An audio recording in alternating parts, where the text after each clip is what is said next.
नमस्कार, आदाब। Crime petrol dial 100 में आप सबका स्वागत है।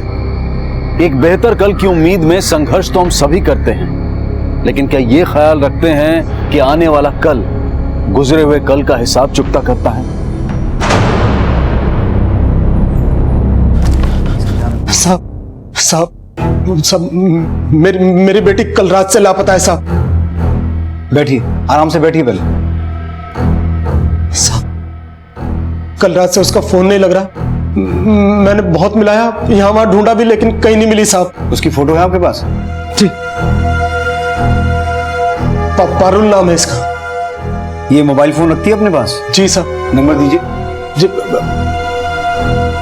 9824686 उसकी उम्र, रंग, कद सब कुछ लिखवाइए। उम्र 19 साल, रंग गोरा, कद 5.25 5.5 फुट होगा साहब। पहन के रखा था उसने? सलवार सूट ही पहनती है। पारुल के घर के आसपास पूछताछ करो, शायद कोई इंफॉर्मेशन हाथ लगे। सर,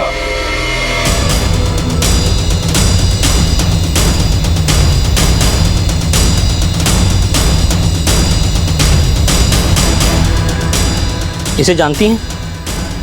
साहब पारुल? पर ये राजेंद्र भाई की बेटी कैसे हो सकती है? कैसे हो सकती है मतलब? साहब, राजेंद्र भाई पारुल को अपनी बेटी की तरह मानते थे और कविता बोल रही थी कि पारुल राजेंद्र भाई के दोस्त की बेटी है। कविता? कौन है कविता? साहब, राजेंद्र भाई की बीवी। वो तो खुद 23-24 साल की है। उसकी बेटी पारुल कैसे हो सकती है? उसकी तो खुद की 6-7 साल की अपनी बेटी है। मम्मा के पास जाना है। आयुषी बेटा, मम्मा के पास ले चलो। अरे आयुषी बेटा, चुप चुप। मम्मा के पास ले मेरा चलो। बच्चा, मेरा अच्छा बच्चा। मम्मा के पास ले चलो ना। हाँ, मम्मी आएंगे ना बेटा। मुझे मम्मा के पास जाना है, मुझे ले चलो। हाँ बेटा, जाएंगे, मम्मा के पास जाएंगे। चलिए, आपने कुछ खाया है कि नहीं? हाँ हाँ, लेके जा रहे हैं, आइए। मुझे मम्मा के पास हाँ हाँ, रो मत, लेके जाएंगे। Yes yes. आयुषी भी मेरी बेटी है और पारुल भी। पारुल मेरी पहली बीवी से है और आयुषी दूसरी से। मेरी पहली बीवी का देहांत हो गया था, इसलिए पारुल को यहाँ ले आया। अभी है कहाँ तुम्हारी दूसरी बीवी? पता नहीं। पता नहीं मतलब? कविता का रहना ना रहना एक बराबर है। वो घर में नहीं टिकती, कई कई दिनों तक तो घर वापस नहीं आती। क्यों? कहीं पर जॉब करती है क्या वो? पास में एक ब्यूटी पार्लर में, लेकिन उसका चरित्र अच्छा नहीं है साहब। साहब, मोहल्ले वाले अपने घर के मर्दों को कविता के साए से भी बचा कर रखते थे। ऐसी औरत का क्या भरोसा, कब किसको फंसा ले। कल मैंने कविता को फोन करके बोला कि पारुल मिल नहीं रही है, वो घर आके आयुषी को संभाल ले ताकि मैं पारुल को ढूंढ सकूं, लेकिन उसने मेरा फोन काट दिया। नंबर दीजिए कविता का। 9824537537। आप जिस नंबर को डायल कर रहे हैं वो इस समय स्विच्ड ऑफ है। उसका फोन तो स्विच ऑफ है। भाग गई होगी किसी के साथ, मेरा उससे कोई लेना देना नहीं है। कौन से ब्यूटी पार्लर में काम करती है वो? सर, आज कविता आई ही नहीं। कल आई थी? आई थी, लेकिन शाम को 6 बजे के आसपास आई थी। पारुल से आखिरी बार बात कब हुई है? कल शाम फोन पे करीब 4:30 बजे बात हुई थी। हाँ बिटिया, मेरी अपने दोस्त से बात हुई है। हाँ हाँ हाँ हाँ, वो 2-4 दिन में तेरा किसी अच्छे कॉलेज में दाखिला करवा देगा। ठीक है बाबा। कहाँ है तू? मैं आयुषी को ट्यूशन छोड़ने जा रही थी। हाँ, पारुल आयुषी को ट्यूशन के लिए छोड़ने आई थी, लेकिन उसको लेने के लिए नहीं आई। तो फिर लेने कौन आया था? कोई नहीं आया। फिर मैंने पारुल को फोन किया, पारुल का फोन बंद जा रहा था। तब मैंने कविता को फोन मिलाया, कविता ने मेरा फोन नहीं उठाया। रात को खुद आयुषी के पापा राजेंद्र जी उसको लेके गए। अच्छा, पारुल आयुषी घुल मिल गई थी, ये तो ठीक है, लेकिन आपने कविता से झूठ क्यों बोला कि पारुल आपके दोस्त की बेटी है? कविता के लिए सब झूठ एक बराबर है। उसे ना मेरी फिक्र है ना आयुषी की। और वैसे भी सोचा कि पारुल शादी के लायक हो गई है, 1-2 साल में उसे विदाई करना है, तो कविता को सच बताकर घर की शांति क्यों भंग करूं? हो सकता है कविता को अब इस झूठ का पता चल गया हो। कल वो शाम 6 बजे के बाद आई, इसकी कोई खास वजह? सर, कल उसकी 2 बजे तक की छुट्टी थी, लेकिन शाम तक वो आई नहीं। लेकिन 6 बजे के आसपास वो आ गई, तो काफी अफरा तफरी में थी। सॉरी, लेट हो गए। 2 बजे का बोला था और 6 बजे आई है। आज पगार का दिन है और मुझे पैसों की बहुत जरूरत है, लेकिन कल से एकदम टाइम टू टाइम आ जाऊंगी। काम ठीक से करती नहीं है, लेकिन पगार का बराबर याद रहता है। जा अभी काम कर, छुट्टी के टाइम ही पगार मिलेगी। जा अभी, देख के रहिए। वो सोच रही थी पगार लेके निकल जाएगी, लेकिन मैंने उसे काम पे लगा दिया। उसका फोन बार बार बज रहा था, लेकिन उसने उठाया नहीं। काफी देर के बाद उसने कॉल रिसीव की। फोन पे बात करने के बाद गिड़गिड़ाने लगी कि उसे घर जाना है। मैंने उसे पगार दी और वो चली गई।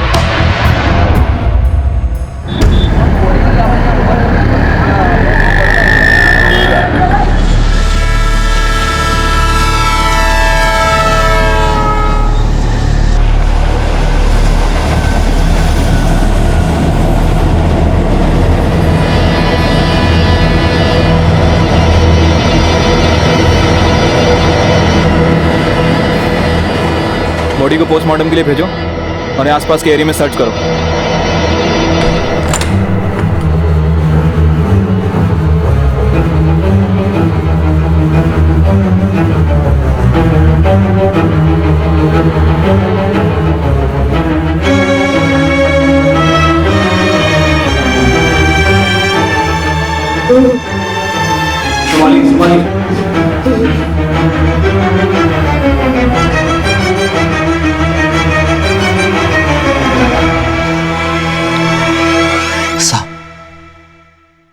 साहब वो हमारी बेटी पारुल नहीं है। हमारी बेटी मर नहीं सकती साहब। हम तो यही चाहेंगे कि पारुल सही सलामत हो। फिर भी आपका और डेड बॉडी का डीएनए मैच करके देख लेते हैं। छिड़के आइए, जाइए। चलिए।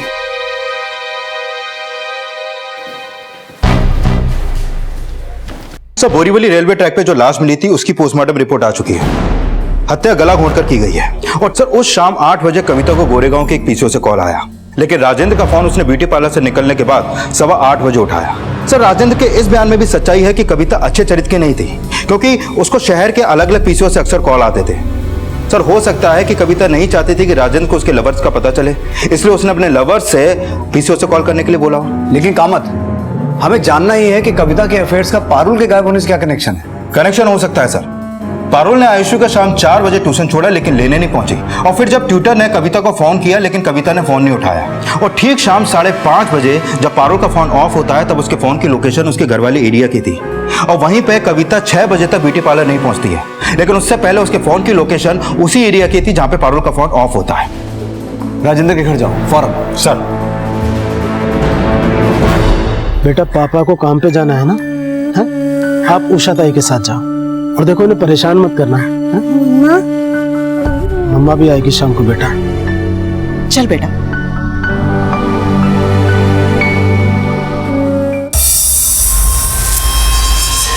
साहब, आप पारुल का कुछ पता चला? चाबी निकालिए।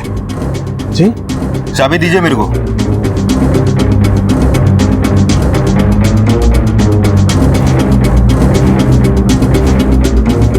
पूरा घर चेक करो। तुम उधर जाओ। कविता भले ही तिरिया चरित्र थी, लेकिन उसका पारुल से कभी कोई झगड़ा नहीं हुआ, बल्कि वो तो पारुल के आने से खुश थी। वो कैसे? कविता एक नंबर की आलसी थी और पारुल ने आते ही घर का काम काज और रसोई सब संभाल लिया था। सर, कुछ नहीं मिला।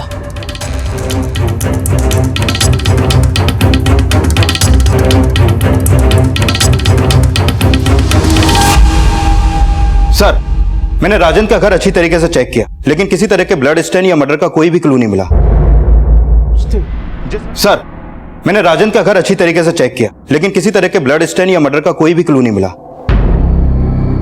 पारुल और कविता का अचानक गायब हो जाना यह संदेह खड़ा कर रहा था कि शायद कविता पारुल की हत्या करके फरार हो गई है, और कविता के चरित्र से जुड़े खुलासे भी इस थ्योरी को स्ट्रॉन्ग बना रहे थे। लेकिन रेलवे ट्रैक के पास मिली डेड बॉडी का डीएनए पारुल के पिता के डीएनए से मैच नहीं हुआ था।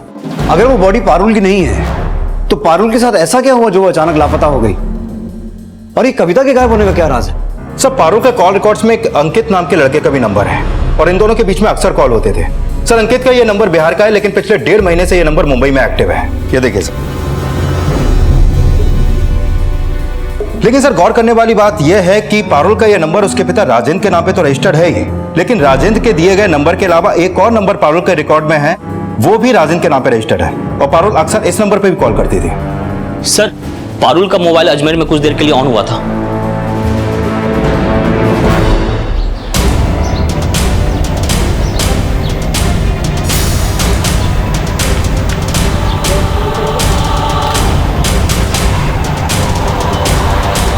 ये वही नंबर है जिसके बारे में मैंने आपको बताया था। अजमेर से पारुल के फोन से इसी नंबर पर कॉल हुआ था। इसका मतलब ये हुआ कामत कि इस कॉल रिकॉर्ड में कविता और अंकित के फोन नंबर के अलावा 3 नंबर ऐसे हैं जो राजेंद्र के नाम पर रजिस्टर्ड हैं। एक वो नंबर जो पारुल यूज करती थी, जो अभी अजमेर में ऑन हुआ है। दूसरा राजेंद्र का अपना नंबर जो वो खुद इस्तेमाल करता है। और तीसरा वो नंबर जिस पर अभी अजमेर से कॉल हुआ। ये नंबर कौन इस्तेमाल करता है? सर, पारुल के पिता राजेंद्र जी आए। साहब, अभी पारुल का फोन आया था, लेकिन उसकी आवाज नहीं आई, और जब हमने उसे फोन किया तो उसका फोन बंद था। हमें पारुल की बहुत फिक्र हो रही है साहब। वो नंबर अजमेर में एक्टिव था, वहीं से कॉल हुआ। पारुल अजमेर क्यों जाएगी साहब? ये तो हमें आप बताइए। हमें तो कुछ समझ नहीं आ रहा साहब। समझ में तो हमें भी एक बात नहीं आ रही है। आपने हमें जो अपना नंबर दिया था वो अलग है, लेकिन अभी अजमेर से जो कॉल हुआ वो अलग नंबर पर कॉल हुआ। जी साहब, ये मेरा दूसरा नंबर है। दरअसल पारुल के पास मुंबई की आईडी नहीं थी।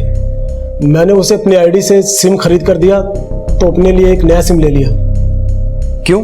हम इलेक्ट्रिशियन है साहब। ये हमारे पुराने नंबर पर बराबर से नेटवर्क नहीं आता, इसलिए हमने ये नया नंबर लिया, ताकि इस नंबर पर फोन ना लगे तो पार्टी दूसरे नंबर पर कॉल कर सके और काम हाथ से ना जाए साहब। ये अंकित कौन है? पारुल का मंगेतर है साहब। अंकित बहुत अच्छा लड़का है साहब। जब से पारुल गायब हुई है, अंकित बहुत परेशान रहता है। अभी है कहाँ अंकित? मुंबई में ही है। देखिए, हम कह रहे हैं ना, आप चिंता मत ही कीजिए। हम अपने चाचा को फोन करते हैं और कहते हैं कि अपनी पार्टी का अजमेर शाखा में कोई कनेक्शन निकालें और अपने किसी कार्यकर्ता को पारुल की तलाश में लगा दें। ठीक है? ठीक है। अच्छा, हम आपसे बाद में बात करते हैं। कोई आया है? जी जी बिल्कुल, खैरियत।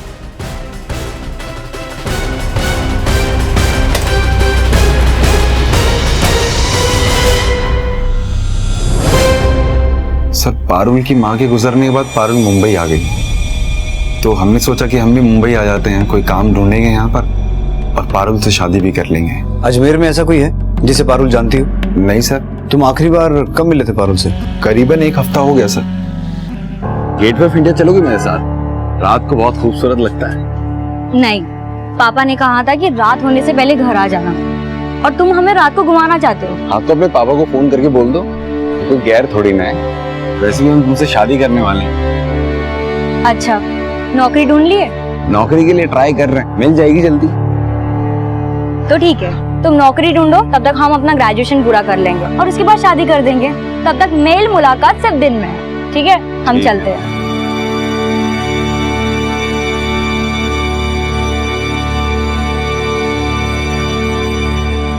पारुल की सौतेली माँ कविता के बारे में उसने कभी कुछ बताया तुम्हें? कभी कभी बात करती थी वो उनके बारे में। क्या बात करती थी? पारुल बेटा, पारुल।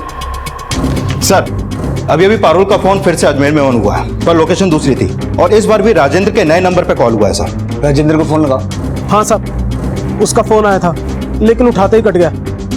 सर, मैंने अजमेर पुलिस को दूसरी लोकेशन के बारे में अपडेट कर दिया है, पर पारुल का फोन जिस लोकेशन पर पहले ऑन हुआ था वहां से कोई लीड नहीं मिला है सर। ये बात तो तय है कामत, ये फोन पारुल नहीं कोई और कर रहा है। सर, हो सकता है ये कविता हो। पता लगाओ कविता का अजमेर से क्या कनेक्शन है। वो वाकई में पारुल का मर्डर करके अपने किसी आशिक के साथ भागी है, यहाँ पर कहानी कुछ और है। सर, गोरेगांव के जिस पीसीओ से कविता को आखिरी बार कॉल हुआ था वहां आसपास में कोई सीसीटीवी नहीं है, और किसने कॉल किया था उसका भी कोई क्लू नहीं मिला है सर। मुंबई के जिन जिन पीसीओ से कविता को फोन हुए थे हर जगह पूछताछ करो, और कविता को जिन जिन लोगों के साथ देखा गया था सबका स्केच बनवाने की कोशिश करो। और हाँ, ये भी पता लगाओ कि कविता का कोई दूसरा नंबर तो नहीं है। पारुल अजमेर गई या फिर सिर्फ पारुल के नंबर को अजमेर ट्रैवल करवाया गया। इस पहेली को समझने के लिए हमें कविता से जुड़े सभी लोगों का पता लगाना होगा। पारुल के फोन से किए गए ब्लैंक कॉल्स वाकई कविता द्वारा किए गए थे, ये पता लगा पाना फिलहाल मुश्किल था। कविता के कई अफेयर्स के बयान तो सामने आए थे, लेकिन वो अपने किस प्रेमी के साथ फरार थी ये पता लगाना भी आसान नहीं था, क्योंकि उसकी जिंदगी में कोई एक प्रेमी नहीं था। लेकिन ये माना जा रहा था कि इन अपराधों में कविता के किसी न किसी लवर का भी हाथ हो सकता है, जिसका पता करने के लिए एक तरफ मुंबई पुलिस उन लोगों का पता लगा रही थी जिनका कविता से अफेयर हो सकता था, वहीं दूसरी तरफ अजमेर पुलिस भी इस केस से जुड़ी इंफॉर्मेशन जुटाने का प्रयास कर रही थी। सर, कविता के दूसरे किसी नंबर का तो पता नहीं चला, लेकिन ये उन आदमियों के फोटोग्राफ्स और स्केच है जिन्होंने कविता को पीसीओ से कॉल किया था।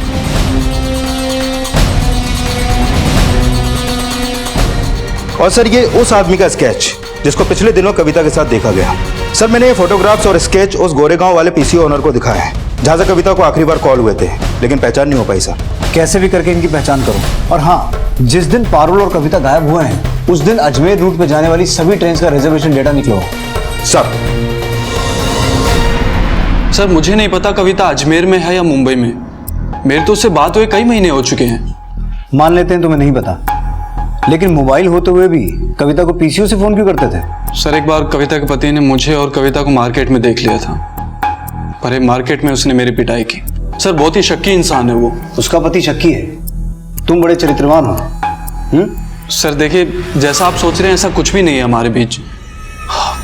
वो हम केवल अच्छे दोस्त थे सर। तो तुम्हारी इस दोस्ती के बारे में तुम्हारी बीवी को पता है? ठीक है, जा सकते हो। Thank you sir.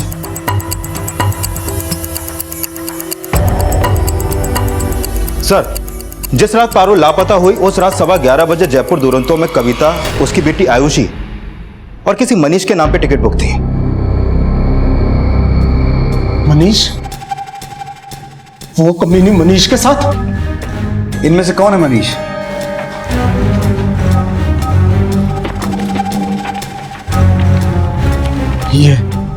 ये वो कमीना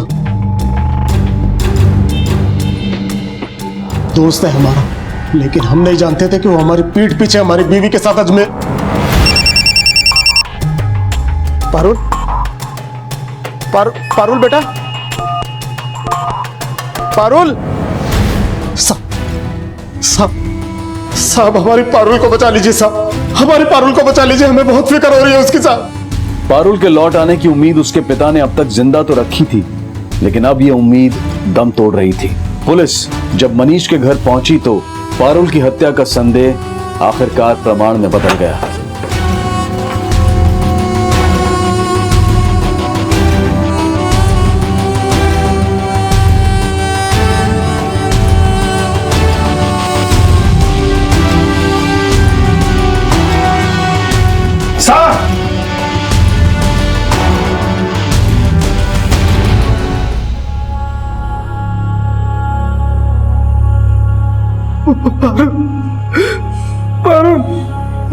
पारुल बेटा,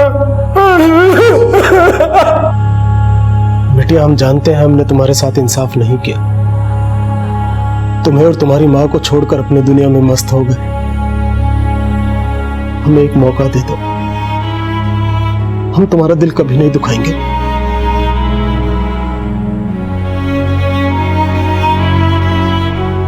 पारुल ने अपने पिता को उनकी भूल सुधारने का मौका तो दिया, लेकिन जिंदगी ने उससे जीने का मौका छीन लिया। पारुल की डेड बॉडी मिलने के बाद पुलिस ने कविता और मनीष की तलाश तेज कर दी। सर पारुल के पिता ने जो मनीष का नंबर दिया था वो भी हत्या वाली रात से बंद है। अजमेर पुलिस से कहो कि मनीष और कविता की तलाश तेज कर। सर पुलिस अब अजमेर में कविता और मनीष तक पहुंचने की लीड तलाश रही थी, लेकिन पारुल की हत्या क्यों और किन हालात में हुई? इस हत्या का मोटिव क्या था? क्या कविता को पता चल गया था कि पारुल राजेंद्र की पहली पत्नी की बेटी है? लेकिन अगर कविता को किसी के साथ भागना ही था तो उसे राजेंद्र और पारुल के रिश्ते से क्या फर्क पड़ता था? ऐसे कई और पहलू इस केस से जुड़े थे जिनके समीकरण जोड़ने की कोशिश की जा रही थी। पारुल की डेड बॉडी मनीष के घर से मिली, तो क्या पारुल की हत्या मनीष के घर पे हुई? और अगर ऐसा है तो सवाल ये उठता है कामत कि जो लड़की मुंबई में ज्यादा लोगों को जानती तक नहीं, वो अपनी सौतेली माँ के लवर के घर पे क्या करने गई, जबकि उसका फोन 5:30 बजे तक उसके घर वाले एरिया में एक्टिव था। सर ये भी कंफर्म है कि कविता शाम 6 बजे से 7 बजे तक ब्यूटी पार्लर में थी और मनीष का घर गोरेगांव में, तो हो सकता है कि मनीष ने उस पीसीओ से शाम 7 बजे कविता को कॉल किया और कविता भी 7 बजे के बाद मनीष के घर पे गई हो। अब सवाल ये उठता है सर कि पारुल खुद मनीष के साथ उसके घर पे गई या कविता चालाकी से उसे अपने साथ वहां पर ले गई। ये दोनों पॉसिबिलिटीज तो हैं, पर शाम 5:30 बजे पारुल का फोन मलाड में बंद होने का चक्कर भी समझना होगा सर। क्या पारुल का मर्डर कविता को उस पीसीओ से फोन आने से पहले हुआ या कविता के ब्यूटी पार्लर से निकलने के बाद? सवाल यह भी उठता है कामत कि अगर उस दिन अजमेर की ट्रेन में मनीष, कविता और आयुषी तीनों के टिकट बुक थे, तो फिर ये दोनों आयुषी को अपने साथ लेके क्यों नहीं गए? आयुषी अजमेर क्यों नहीं गई और पारुल मनीष के घर कैसे पहुंची? ये समझने के लिए हमें पारुल और कविता की इक्वेशन को समझना होगा। सिर्फ बाहर वालों से ही नहीं, आयुषी से भी पूछताछ करनी पड़ेगी। बेटा आपको पारुल दीदी अच्छी लगती थी? और आपकी मम्मा? अंकल कुछ पूछ रहे हैं, बताओ। अच्छा एक बात बताओ, आपकी पारुल दीदी और आपकी मम्मा दोनों फ्रेंड्स थे? ये इतना डरी हुई क्यों है? जब से पारुल लापता हुई और इसकी माँ तभी से सदमे में है साहब। सर मुझे नहीं पता ये कविता की स्टेप डॉटर थी। हाँ लेकिन एक दो बार से मैंने कविता का पीछा करते हुए देखा था।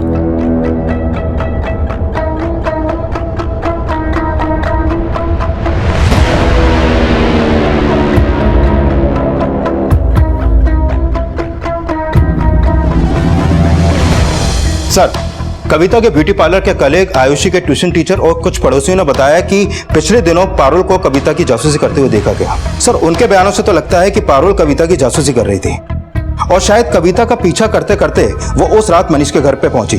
सर, कहीं ऐसा तो नहीं कि पारुल कविता के अफेयर्स का फायदा उठा के कविता या उसके लवर्स को ब्लैकमेल कर रही हो? लेकिन ये बात समझ में नहीं आई कामत कि पारुल ये सब कर क्यों रही थी, या फिर उससे ये सब कोई करवा रहा था? साहब, हमने पारुल से बोला था कि कविता पर नजर रखे और पता लगाए कि उसका किस किस के साथ चक्कर। उसके चक्कर के बारे में पता लगा कि क्या करने वाले थे? तलाक देना चाहते थे।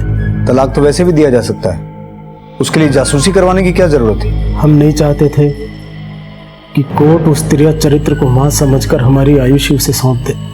हम अपनी पारुल और आयुषी का पालन पोषण खुद करना चाहते थे, इसलिए उसके खिलाफ सबूत जुटाकर तलाक देने की सोची। क्या क्या सबूत जुटाए? कोई सबूत नहीं। पारुल की हत्या से कुछ दिन पहले ये बेवकूफ ख्याल हमारे दिमाग में आया।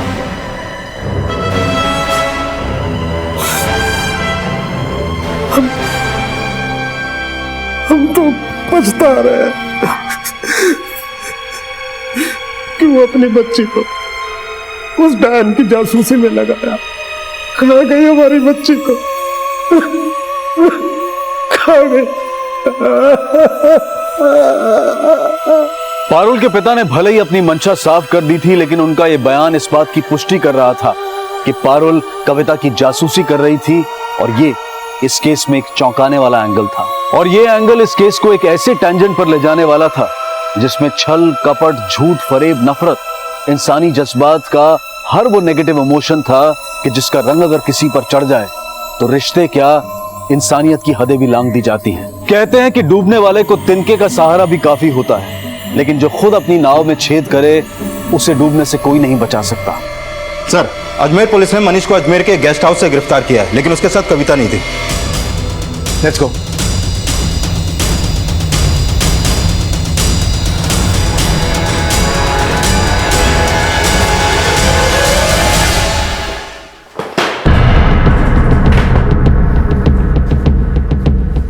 सर, कविता कहाँ है मुझे नहीं पता, वो मेरे साथ अजमेर नहीं आई है। तू क्या सोचता है, कविता को बचा के मर्डर चार्ज से बच जाएगा? सर, मैंने कोई मर्डर नहीं किया सर। पारुल की बॉडी तेरे घर से मिली है, उसका फोन भी तेरे पास से मिला है। सर, ये फोन कविता ने मुझे दिया था, उसी ने मारा होगा पारुल को। सर ये उसकी साजिश है मुझे फंसाने की। सर मेरे घर की चाबी भी उसी के पास रहती थी। घर तो उसने कईयों के उजाड़े हैं, तूने उसमें ऐसा क्या देखा जो तेरे घर की चाबी उसने अपने पन्नू में बांध दी? सर, मैं एक इलेक्ट्रिकल इंजीनियर हूँ और राजेंद्र एक मामूली सा इलेक्ट्रिशियन। मेरे उठाए हुए ठेकों पे मेरे अंडर काम करता था। मुझे हैरानी होती थी सर कि उसकी वाइफ उससे 18 साल छोटी है, लेकिन सर मैंने कभी उस पर कोई चांस नहीं मारा सर। शुरुआत उसने की थी।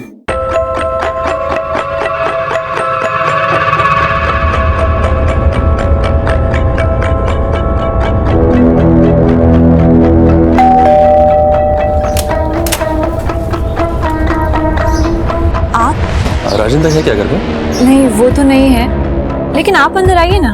नहीं, मैं चलता हूँ। अरे नहीं, आइए तो प्लीज आइए। खूबसूरती में ऐसा बहका कि को संभाल नहीं पाया। हमारी मुलाकातें बढ़ने लगी। तब उसने बताया कि राजेंद्र उसे मारता था, उस पर शक करता था। कुछ दिन पहले मुझे अजमेर से एक जॉब ऑफर हुई तो। मनीष देखो ना, कितना छोटा सा गंदा सा घर है, मुझे नहीं रहना इस घर में। तुम मुझे अपने साथ अजमेर ले चलो ना प्लीज। लेकिन राजेंद्र क्या? मुझे नहीं रहना उस खड़ूस के साथ। मैं तुमसे शादी करना चाहती हूँ। सच? हमारे अजमेर जाने का प्लान तो अगले महीने का था, लेकिन उस दिन अचानक उसका कॉल आया। हाँ बोलो। मनीष, हमें आज रात ही अजमेर जाना होगा। आज रात? सवाल मत करो और जल्दी से पैकिंग करके मुझे फोन करो, ठीक है? मैं वेट कर रही हूँ तुम्हारा। मैंने पैकिंग की और उसे कॉल किया, वो घर आके बोली कि मनीष तुम जाओ, मैं तुम्हें अजमेर में मिलूंगी। लेकिन तुम तो। सवाल मत करो, राजेंद्र को पता लग गया है कि हम दोनों भाग रहे हैं। पता लग गया मतलब? कैसे पता लग गया? राजेंद्र ने अपनी बेटी पारुल को हमारी जासूसी में लगा रखा है। उसके फोन में हमारी फोटोज भी हैं। वो यहीं आ रहा है, तुम प्लीज जल्दी से निकलो। और तुम कैसे आओगी? उसने आयुषी को कहीं छुपा दिया है। मैं कैसे भी करके आयुषी को लेकर अजमेर पहुंच जाऊंगी, लेकिन तुम जाओ, वो यहीं आ रहा है। अगर तुम दोनों का सामना हो गया तो बहुत बड़ी प्रॉब्लम हो जाएगी। और हाँ, ये फोन मुझे दे दो, वो मेरे फोन का बैलेंस खत्म हो गया है। लेकिन मैं तुमसे कांटेक्ट कैसे करूंगा? अरे पारुल का मोबाइल दिया ना मैंने तुम्हें, लेकिन अभी ऑन मत करना, अजमेर पहुंचकर ही फोन करना। और मैं तुम्हें ये एक नंबर दे रही हूँ, इस वाले नंबर पे कॉल करना, लेकिन मेरे फोन पे बिल्कुल कॉल मत करना। ये नंबर किसका? ये मेरा नया नंबर है।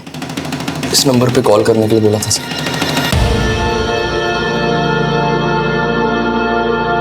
फोन दीजिए।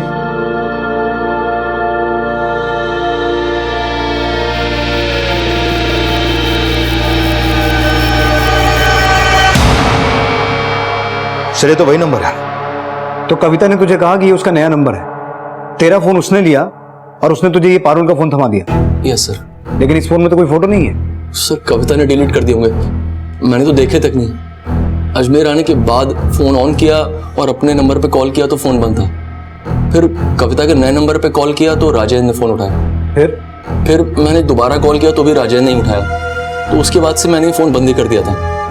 पीसीओ से कई बार अपने नंबर पे और कविता के पुराने नंबर पे कॉल किया तो दोनों नंबर बंद थे सर। अगर कविता तेरे साथ नहीं आई तो फिर टिकट आयुषी, कविता और तेरे नाम पे बुक क्यों किया था? सर टिकट तो मैंने तभी बुक करा ली थी जब कविता ने अजमेर भागने की बात कही थी। लेकिन सर उस टिकट पे मैं अकेले ही अजमेर आया, ना मेरे साथ कविता थी ना आयुषी थी।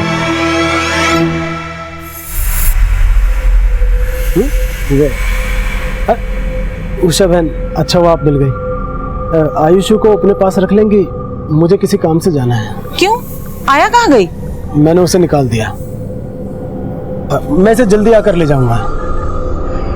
अच्छा बेटा।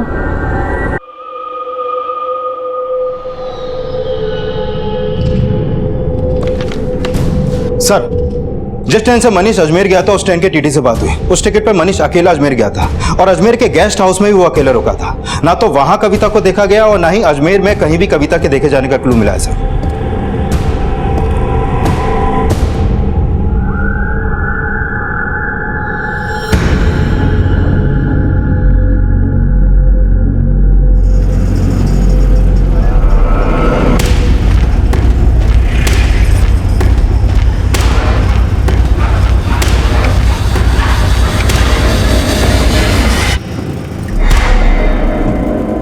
सर अगर मनीष सच बोल रहा है तो उसके बयान से यह क्लू मिलता है कि कविता को पता चल चुका था कि पारुल राजेंद्र की पहली बीवी की बेटी थी। राजेंद्र ने अपनी बेटी पारुल को हमारी जासूसी में लगा रखा है। और राजेंद्र ने भी बताया था कि वो पारुल से कविता की जासूसी करवाता था। कविता का मोबाइल पारुल के हाथ लगा तो हो सकता है कि कविता के हाथों पारुल का मर्डर हो गया हो। पर सवाल ये उठता है कामत कि क्या कविता ने मनीष को अजमेर सिर्फ इसलिए भगाया क्योंकि वो पारुल की लाश को उसके घर में ठिकाने लगाना चाहती थी? अगर ऐसा है तो ये काम अकेली औरत के बस का नहीं लगता। सर हो सकता है उसका साथ उसके किसी आशिक ने दिया हो और मनीष को फंसा कर वहां से उसके साथ निकल गई हो। यह भी हो सकता है कि कविता कहीं भागी ना हो, बल्कि पारुल की हत्या के बाद वो राजेंद्र के बदले की शिकार बन गई हो।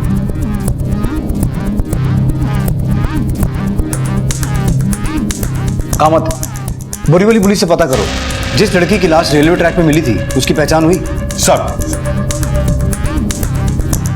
सर पारुल के पिता के बारे में कुछ बातें पता चली है।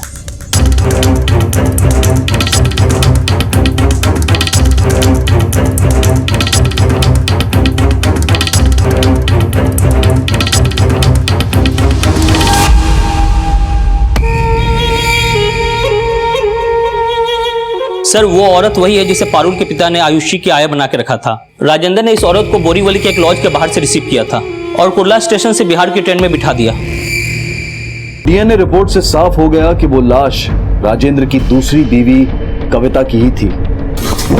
साहब, हमने कविता को नहीं मारा। हमारा यकीन कीजिए, हम सच बोल रहे हैं साहब। कैसे यकीन करें तेरी पहली बीवी मर चुकी है ना किशोरी?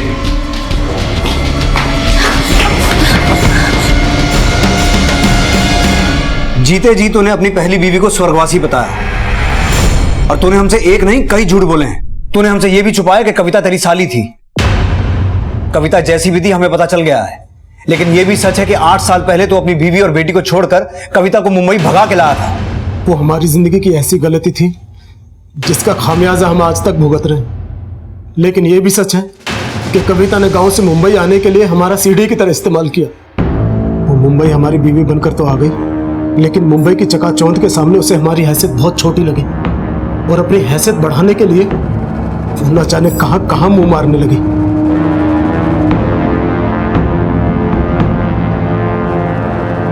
अगर आज के बाद तूने मेरी बीवी से बात की ना तो साले मार दूंगा तुझे।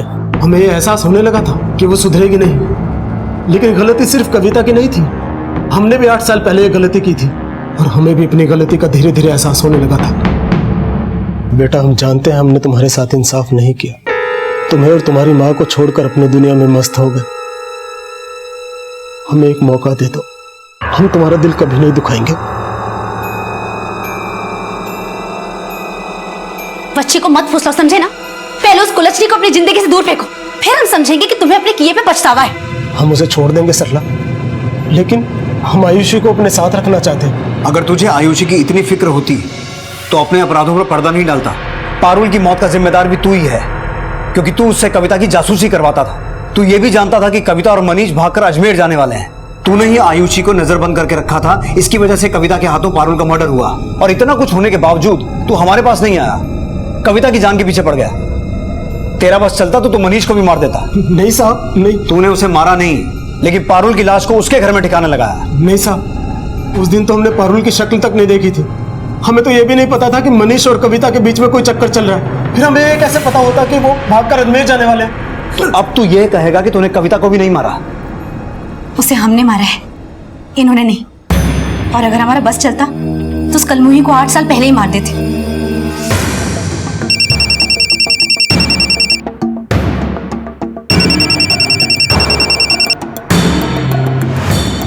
फोन नहीं उठा रही है। अगर मेरी पारुल को कुछ हुआ ना तो देख लेना मैं तुमको क्या करती हूँ। अरे कुछ नहीं होगा, शांति रख, मिलाता हूँ।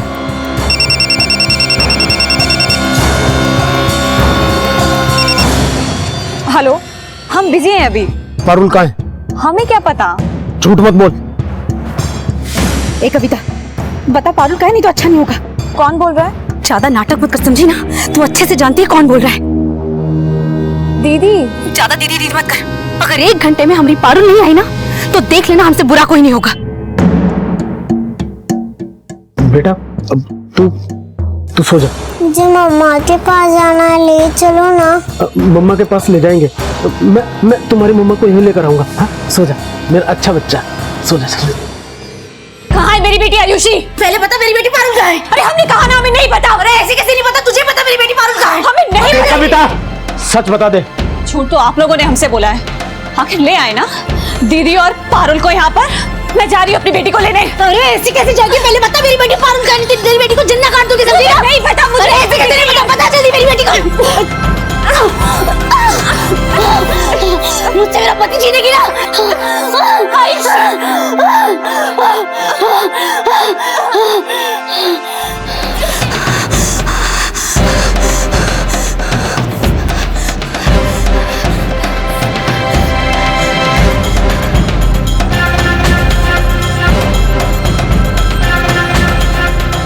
सरला पिछले 8 सालों से हमारी गलतियों का बोझ ढो रही है। अपनी गलतियों की सजा उसे कैसे भुगतने देते साहब। लेकिन हमें तो तब तक ये भी नहीं पता था कि हमारी पारुल जिंदा है भी या नहीं। हमने आपसे अब तक बहुत सारे झूठ बोले, लेकिन इस बार सच बोले। आप यकीन कीजिए साहब, सच बोले।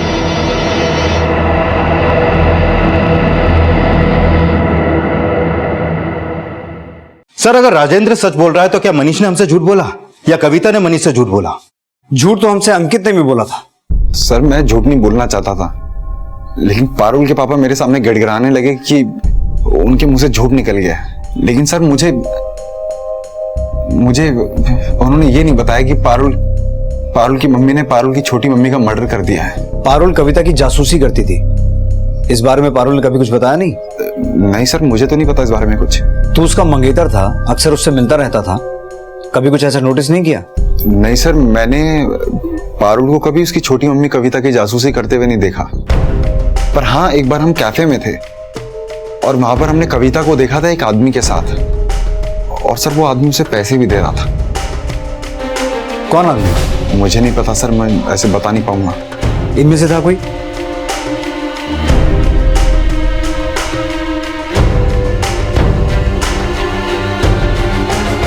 हाँ शायद से ये आदमी था सर। ये सब पारुल के पिता ने बताया था कि पारुल कविता की जासूसी तो करती थी, लेकिन उसने कभी कविता के खिलाफ उसे कोई सबूत नहीं दिए। और सर जैसा कि अंकित ने अभी भी बताया कि कोई आदमी कविता को पैसे दे रहा था। सर कहीं ऐसा तो नहीं कि कविता ने पारुल को अपने साथ मिलाकर अपने लवर्स को ब्लैकमेल करना शुरू कर दिया हो? मैं सच कह रहा हूँ सर। सर मैं सच कह रहा हूँ सर। मैं सच कह रहा हूँ सर मुझे किसी ने ब्लैकमेल नहीं किया सर। मैं आज तक पारुल से मिला ही नहीं, तो उसका मर्डर कैसे करूंगा सर? शिरके सर मैं सच कह रहा हूँ सर। अंकित के बयान ने पुलिस के सामने जो एंगल रखा, उसकी पुष्टि के लिए पुलिस अब कविता से जुड़े उन सभी आदमियों से पूछताछ करने लगी जिनके साथ कविता का अफेयर था, और जल्द ही इस राज से पर्दा उठ गया। सर कविता जिस ब्यूटी पार्लर में काम कर रही थी वहां के लैंडलाइन नंबर से अंकित को एक बार कॉल हुआ था, और हत्या वाली रात अंकित ने अपने डेबिट कार्ड से बैग शॉप से एक बड़ा बैग खरीदा था। मतलब उसकी शान पट्टी उसी में भारी पड़ गई। सर नहीं। अब बोलेगा या तोड़े? बोलता हूँ साहब। अरे पारुल, तुम यहाँ? दोस्त है तुम्हारा? मुझे नहीं मिलवाओगी? पारुल ने कविता से झूठ बोला था कि मेरी और पारुल की मुलाकात मुंबई में हुई थी। सर पारुल क्या उसकी जासूसी करती? वो खुद 2 कदम आगे थी। कविता खुद पारुल की जासूसी कर रही थी। नौकरी ढूंढ ली है? यार नौकरी के लिए ट्राई कर रहे हैं, मिल जाएगी जल्दी। अच्छा ठीक है, तुम नौकरी ढूंढो, तब तक हम अपना ग्रेजुएशन पूरा कर लेंगे और उसके बाद शादी कर देंगे। तब तक मेल मुलाकात सिर्फ दिन में, ठीक है? अच्छा। हम चलते हैं। ठीक है।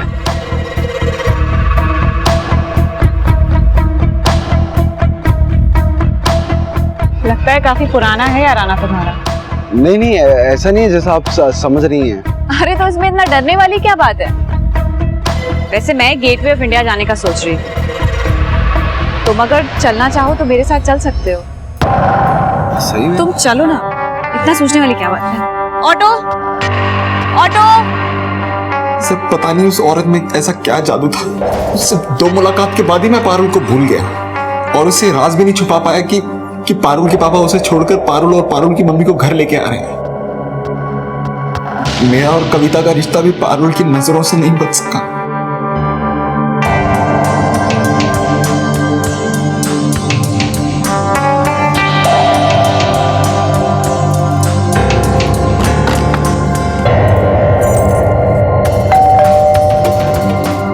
कोई आया है, एक सेकंड।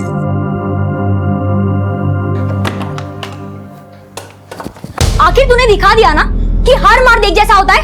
नहीं ऐसा नहीं है, ऐसा। पारुल, हे पारुल उठना। डरो मत, जैसा कह रही हूँ वैसा करो, ना तुम फंसोगे और ना हम।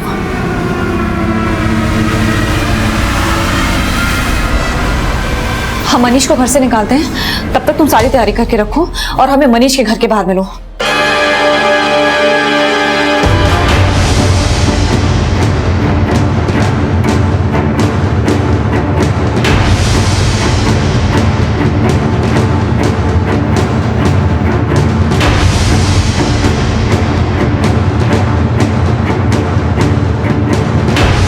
निश तुम जाओ, मैं तुम्हें अजमेर में मिलूंगी। लेकिन तुम तो सवाल मत करो, राजेंद्र को पता लग गया है कि हम दोनों भाग रहे हैं।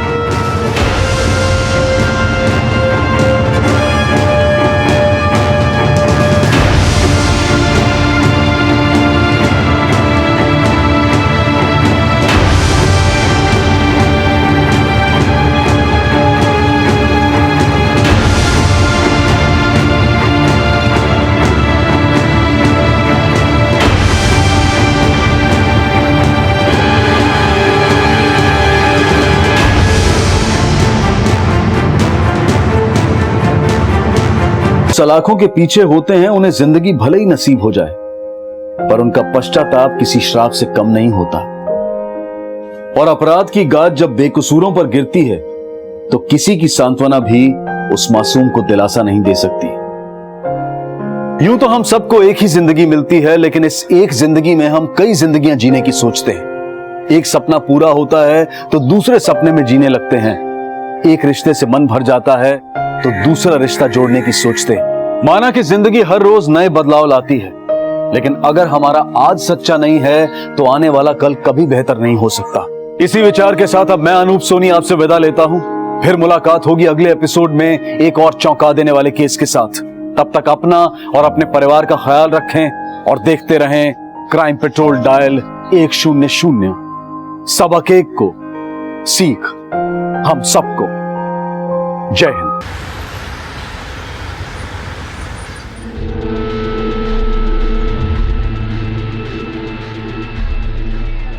भैया छोटी बेटी को देखा क्या? कोई भैया छोटी बच्ची को देखा क्या? वो नहीं देखा मैडम।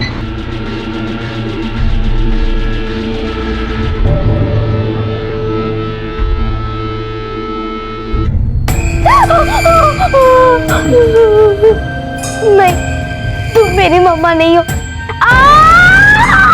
बेटी अब भी तो समझाया था तुम्हें, मैं ही तुम्हारी माँ हूँ। मैंने अपने कोख से जन्म दिया है तुम्हें, तुम मेरा अंश हो। बोलो कौन हूँ मैं? आप भी मेरी मम्मा हो। Good girl, good girl.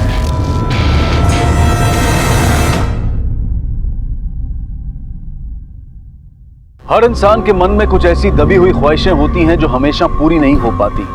कई बार ये वक्त के साथ दम तोड़ देती हैं, पर कई बार ये इंसान को बेचैन करने लगती हैं और इतनी प्रबल हो जाती हैं कि सही और गलत का फर्क भुलाकर उसे किसी भी हद तक जाने पर मजबूर कर देती हैं। आज का एपिसोड भी कुछ ऐसा ही है, जहां है बिगड़े हुए रिश्तों की कहानी, बेपरवाह ख्वाहिशों की कहानी। इस मासूम बच्ची के साथ ये किन्नर कौन था जो अपने आप को इस बच्ची की मां होने का दावा कर रहा था?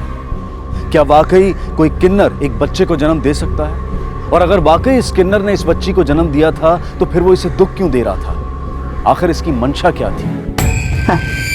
Good girl, happy birthday to my princess, happy birthday to Priya. बिल्कुल अपनी माँ पर गई है।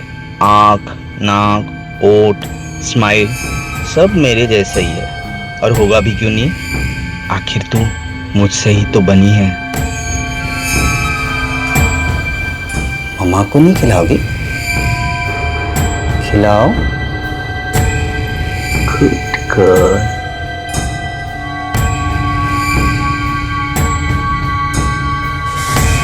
Good girl.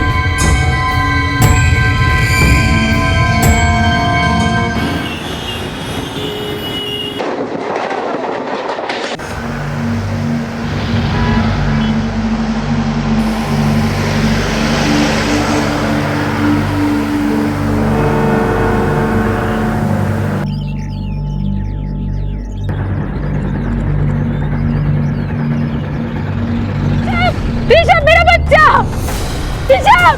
ऋषभ! ऋषभ! मेरा बच्चा ऋषभ! ऋषभ! ऋषभ! ऋषभ! ऋषभ को किडनैप करके ले गया।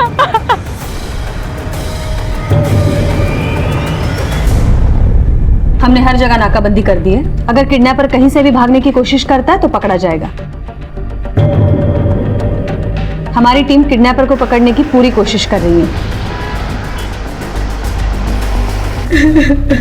चुप हो जाओ, ऋषभ आ जाएगा, मिल जाएगा ऋषभ। आप लोगों को किसी पे शक है जो आपके बच्चे को अगवा कर सके? नहीं मैडम, कोई नहीं। देखिए, हम हमारी तरफ से पूरी कोशिश कर रहे हैं। अगर ये किडनैपिंग पैसों के लिए हुई है तो किडनैपर पैसे मांगने के लिए आपको जरूर फोन करेगा। अगर आपको इस तरीके का कोई भी फोन आता है तो आप हमें तुरंत बताएं। देखिए मैडम, हम लोग मिडिल क्लास लोग हैं, मुश्किल से घर के खर्चे चल पाते। इतने पैसे कहाँ होते हैं हमारे पास कि हम पैसे देंगे उसको। मिस्टर नाइक, आपकी किसी के साथ कोई दुश्मनी है या फिर कोई झगड़ा हुआ है जो बदले की भावना में आपके बच्चे को अगवा कर सके? किसी के साथ कहीं भी कोई अनबन नहीं है? नहीं मैडम, ऐसा कुछ याद नहीं आ रहा है। मिसेस नाइक के हिसाब से किसी औरत ने आपके बच्चे को अगवा किया, तो हो सकता है गुस्से, चिढ़ या बदले की भावना में हुई हो, और शायद आप उस औरत को जानते भी हो। मैडम, कमला, हमारी काम वाली बाई, उसी ने मेरे बेटे को किडनैप किया है। काम वाली बाई ये सब क्यों करेगी? उसने मुझे पहले कई बार बताया।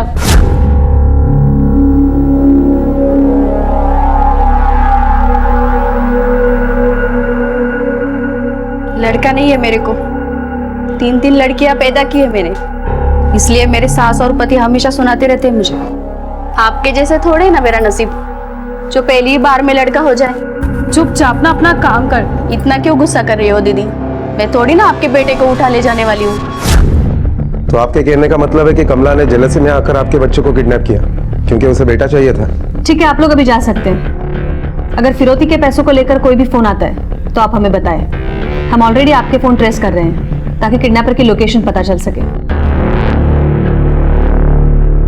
सुरवे, ये संदीप के फाइनेंशियल स्टेटस के बारे में पता करो। हो सकता है ब्लैक का पैसा दबा के बैठा हो और हमें झूठ बोल रहा है। अगर ये किडनैपिंग पैसे के लिए हुई है तो किडनैपर इसका आगा पीछा तो जरूर जानता होगा, वरना ऋषभ को टारगेट नहीं बनाता। मैडम, अक्सर ऐसे देखा गया है कि फैमिली अपने अमीर होने का दिखावा करती है और इसी दिखावे के गलत फहमी में किडनैपर उनके बच्चों को किडनैप कर लेते हैं। एक काम करते हैं, ये कमला के बारे में भी इंक्वायरी करते हैं और संदीप के आस पड़ोसियों से भी पूछताछ करते हैं। शायद किसी ने उस औरत को देखा हो।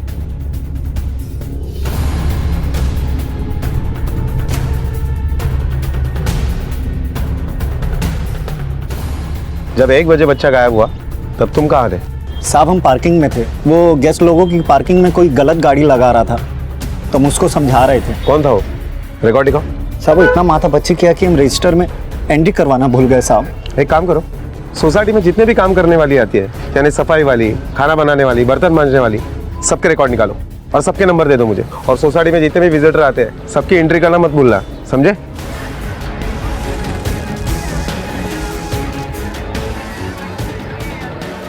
ये कमला कहाँ रहती है? कमला,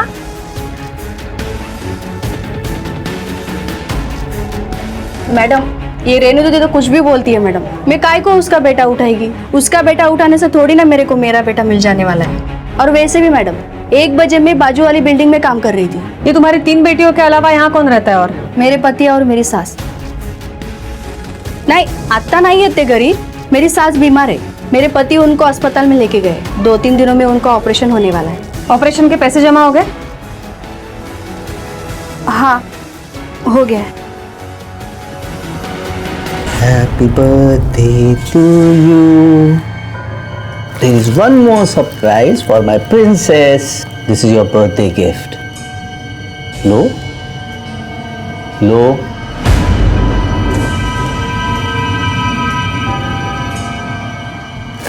Good girl. Bad manners. मैंने तुम्हें गिफ्ट दी और तुमने मुझे थैंक यू ही नहीं कहा। Thank you. सिर्फ थैंक यू? हाँ? सिर्फ thank you? Thank you mama. That's like my good girl.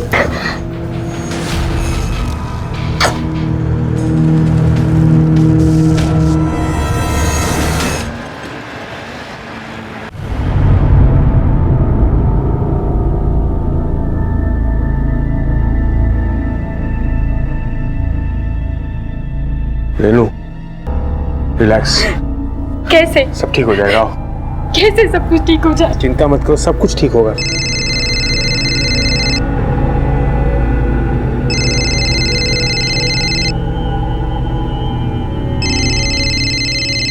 भाई का फोन है। ऋषभ के बारे में कुछ मत बताना, नहीं तो वो परेशान हो जाएंगी।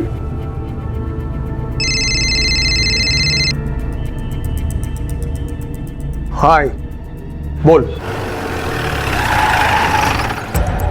मैडम, हमने इंक्वायरी की तो उसमें पता चला कि कमला सच बोल रही है। जिस वक्त ऋषभ की किडनैपिंग हुई उस वक्त वो मिसेस भार्गव के घर पर काम कर रही थी और कमला का हस्बैंड उस वक्त काम पर था। मैंने वेरीफाई किया।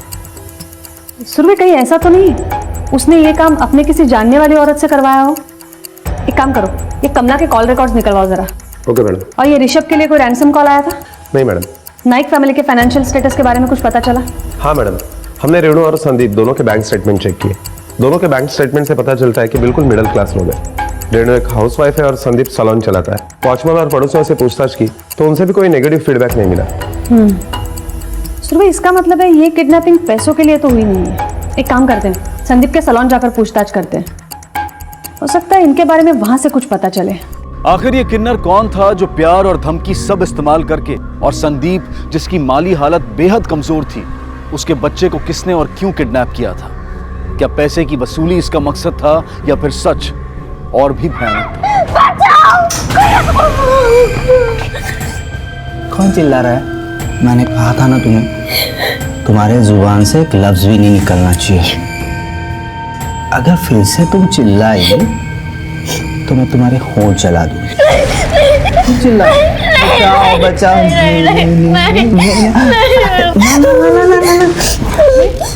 मामा तो मजाक कर रही है। बैठो बैठो बैठो बैठो ना।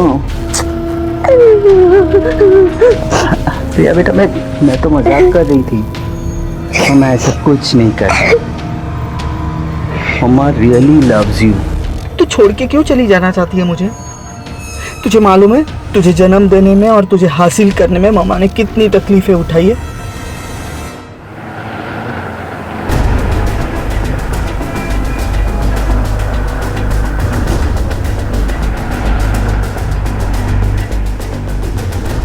ये संदीप नाइक का सैलून यही है? Yes ma'am. आपका नाम क्या है? साइली। आप यहाँ कितने साल से काम कर रही हैं? 3 साल से। ये संदीप नाइक का सैलून में किसी के साथ या फिर कहीं आजू बाजू कोई झगड़ा था? किसी के साथ कुछ प्रॉब्लम थी? जी नहीं मैम। ये साइली, उस एक्टर के साथ जो पंगा हुआ था वो बोलना। हाँ मैम, अभी 1 हफ्ते पहले एक कस्टमर के साथ सर का बहुत बुरा झगड़ा हुआ था। ये क्या हुआ मेरे फेस को? ये जल कैसे गया?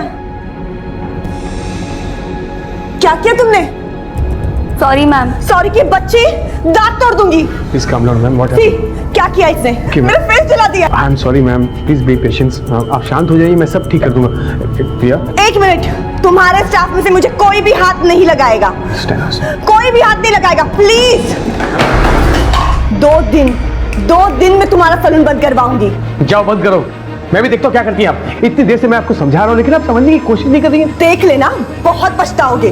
तो उसने उस क्लाइंट को कुछ कंपनसेशन दिया था? मैम, कंपनसेशन तो तब देते ना जब वो लेती। उल्टा वो तो झगड़ रही थी, बोल रही थी जैसे हमने उनका एक्टिंग करियर बर्बाद किया है वैसे ही वो संदीप सर का करियर बर्बाद कर देंगी। और वैसे भी मैम, सर के पास पैसे कहाँ से आएंगे? क्यों, ये सैलून अच्छा नहीं चल रहा है क्या? कुछ खास नहीं चल रहा है। सुरभि, अगर ये सैलून ठीक से नहीं चल रहा है तो ये एम्प्लॉय की सैलरी कहाँ से देता है? नहीं मैम, अभी तक किसी को 2 महीने से सैलरी नहीं मिली है। मैडम, सरिता का एड्रेस और नंबर मिल गया। चलो।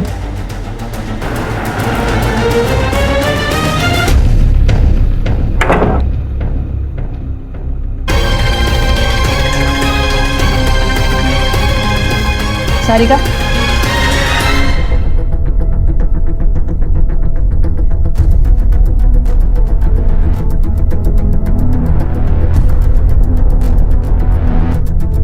अगर बदला ही लेना होता मैम तो मैं उसे जान से मार डालती। उसके बच्चे को किडनैप करके क्या करूंगी मैं मुंबई आई थी हीरोइन बनने के लिए, लेकिन इस चेहरे के साथ कौन मुझे हीरोइन बनाएगा बताइए आप। वैसे आज दोपहर को 1 बजे कहाँ थी आप? आज 1 बजे घर पे ही थी, और वैसे भी ऐसी जली हुई शक्ल को लेके कहाँ जा सकती हूँ। बाय द वे, अभी कहाँ जा रही थी आप? अभी कुछ घर का सामान लाने के लिए ग्रोसरी स्टोर जा रही थी। मैडम ये एक्ट्रेस तो अपने ही प्रॉब्लम में फंसी हुई है, ऊपर से उसका हीरोइन बनने का सपना टूट गया। मैडम मुझे लगता है ये सच बोल रही है, शायद उसने किडनैपिंग नहीं की। सुरभि याद रखो वो एक एक्ट्रेस है, अच्छी तरह जानती है कब कहाँ और कैसे आंसू बहाने हैं, और उसका एक्ट्रेस बनने का सपना टूटना ही तो संदीप से बदला लेने का मोटिव हो सकता है। एक काम करो, ये सारिका के भी कॉल रिकॉर्ड्स निकलवाओ। Okay madam.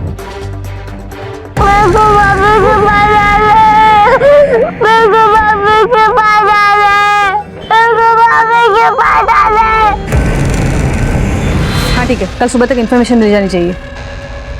मैडम कमला के और सारिका के कॉल रिकॉर्ड्स आ गए। कमला के कॉल रिकॉर्ड से ऐसा कुछ भी नहीं मिला जिससे हम कमला के ऊपर शक कर सके। जिस वक्त किडनैपिंग हुई उस वक्त कमला के मोबाइल का लोकेशन मिसेस भार्गव के घर के आसपास का ही आ रहा है। और सारिका? मैडम सारिका ने हमसे झूठ कहा कि किडनैपिंग के वक्त वो घर पर थी, क्योंकि उसके मोबाइल के कॉल रिकॉर्ड के हिसाब से उसके मोबाइल का लोकेशन जुहू का दिखाई दे रहा है। जुहू? हाँ मैडम, और ये देखिए पिछले 2 हफ्तों से लगभग हर रोज उसने संदीप को कॉल भी किया है। पिछले 2 हफ्तों से सारिका तुझे लगातार फोन कर रही है, क्यों? मैडम गाली देने के लिए। वो जब भी दारू पी होती थी ना, मुझे फोन करके गाली देती थी कि मैंने उसकी जिंदगी बर्बाद कर दी है और मुझे छोड़ेगी नहीं। तो जब हमने पूछा था तुम्हारा किसी के साथ झगड़ा हुआ है तो बोला क्यों नहीं, झूठ क्यों बोला? मैडम ऐसी छोटी मोटी बातें सैलून में होती रहती है, और फिर मुझे लगा कि एक एक्ट्रेस ऐसे क्यों करेगी। उसका करियर बर्बाद हो गया तुम्हारी वजह से, और तुम्हें लगता है वो कुछ करेगी नहीं। वो कुछ भी कर सकती है। अब घर जाओ और दिमाग पर जोर डालकर सोचो जरा, ऐसे कितने छोटे मोटे झगड़े और दुश्मनी है तुम्हारी। जाओ।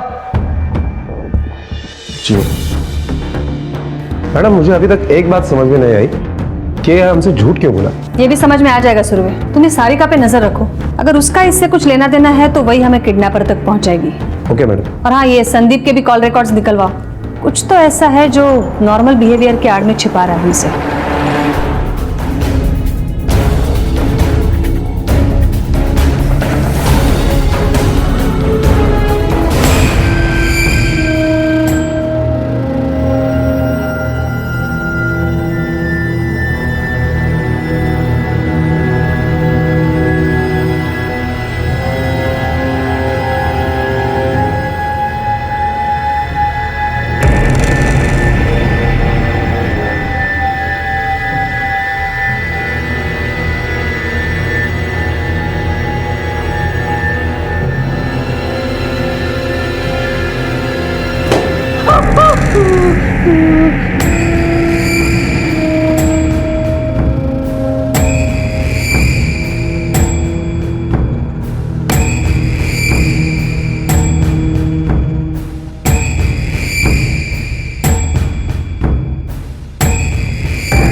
Princess,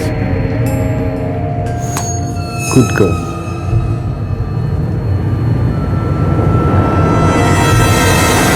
मैडम हमने संदीप के कॉल रिकॉर्ड निकलवाए, उसमें एक नंबर ऐसा मिला है जिस पर संदीप ने काफी बार फोन किया है, यहाँ तक कि रात के 2 बजे तक। किसका नंबर है ये?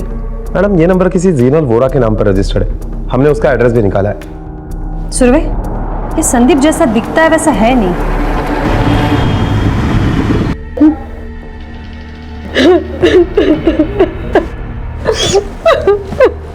मेरा बच्चा। कुछ नहीं होगा हमारे ऋषभ।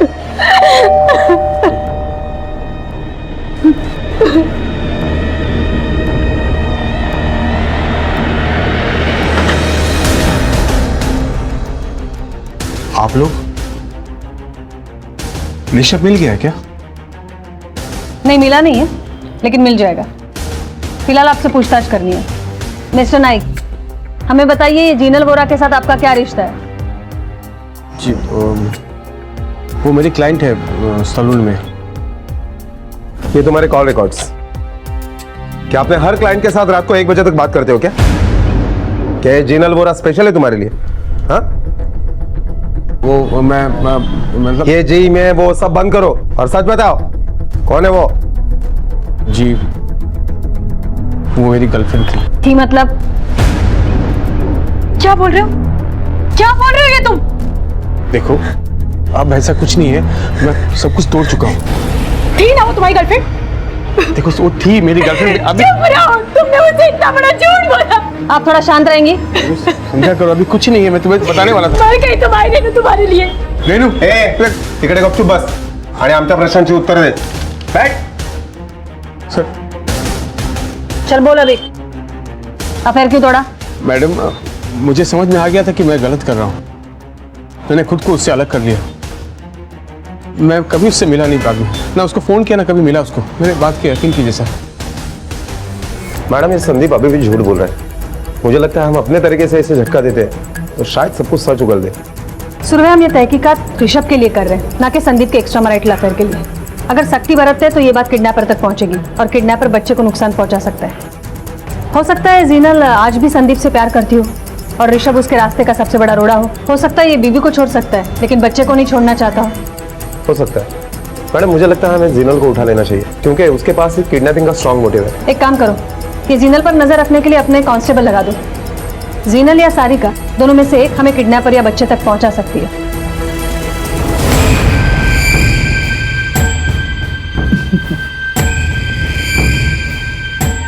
मुझे बताओ ये खाना आपके लिए कौन लेके आया है? मम्मा। गुड गर्ल, ये लो खाओ। आपको पता है ना मैं नॉनवेज नहीं खाती, फिर भी आप हमेशा यही क्यों लाती हो? क्योंकि मम्मा को नॉनवेज बहुत पसंद है। आखिर तुम मेरा अंश हो, मेरा हिस्सा हो, इसलिए तुम भी वही खाओगी जो मम्मा को पसंद है ना? चलो खाओ। वो छोटी आ रही है, मैं नहीं खाऊंगी। पुलिस को यकीन था कि ऋषभ को किसी औरत ने अगवा किया है, पर क्यों और किसने, ये सवाल अब भी मंडरा रहा था। ऋषभ के अपहरण को 24 घंटे बीत चुके थे लेकिन अपहरणकर्ता की तरफ से अभी तक कोई रैंसम कॉल नहीं आया था। पुलिस अपहरण की हर वजह तलाश रही थी। अपहरणकर्ता तक पहुंचने में देरी करना ऋषभ की जान को खतरे में डाल सकता था।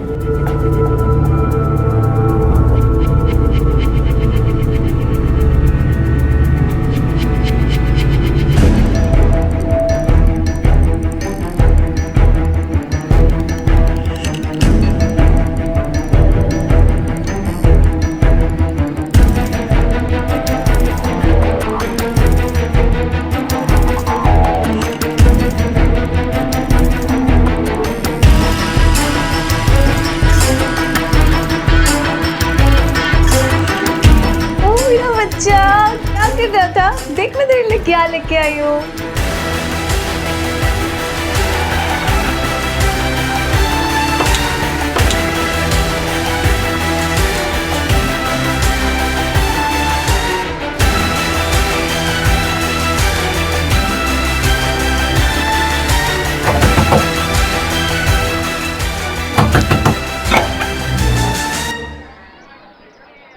ऋषभ कहाँ है? कौन ऋषभ? मैं किसी ऋषभ को नहीं जानती। सुरभि हाथ भगा। आप क्या ढूंढ रहे हैं बताइए तो सही। मैडम बच्चा यहाँ है।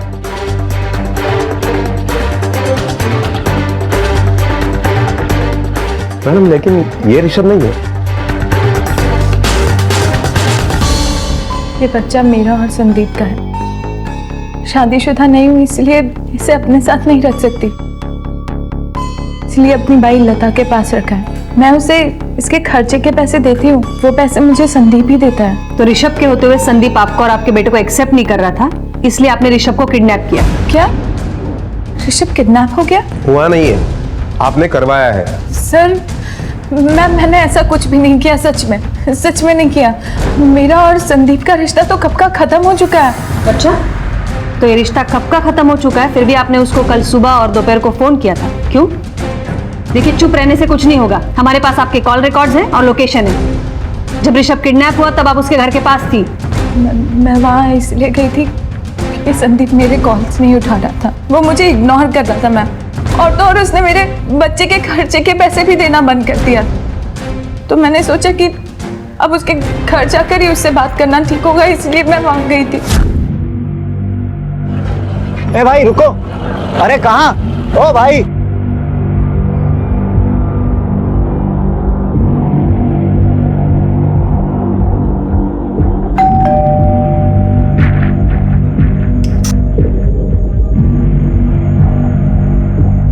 इस घर में कोई नहीं है, आपको किससे मिलना है?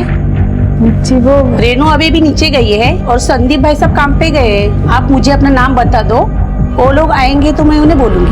नहीं ठीक है, थैंक यू। मेरी बात का यकीन कीजिए मैम, मैंने ऐसा कुछ नहीं किया, मैंने ऋषभ के साथ कुछ नहीं किया। ठीक है, आप जा सकती हैं। लेकिन हमारे परमिशन के बगैर शहर से बाहर मत जाइएगा।